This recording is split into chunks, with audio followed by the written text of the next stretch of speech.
এবং মেয়েরা ভাই কি বলবো, বললে কথা বের হয়, মেয়েরা বিয়ের সময় এত পরিমাণ মিথ্যা বলে।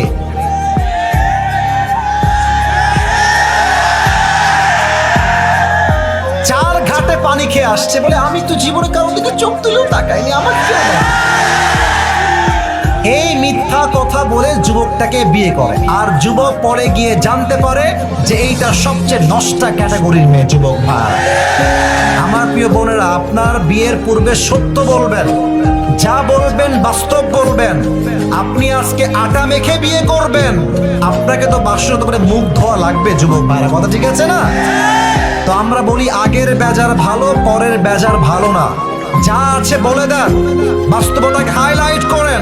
যে ভালোবাসবে সে সবকিছু মেনে আপনাকে ভালোবাসতে চাইবে, ঠিক কিনা? আল্লাহ যেই মেয়েটা এত বড় বেঈমানি বাটপারি করেছে, আল্লাহকে হিদায়াত দান করুক। পরের সময় আমিন।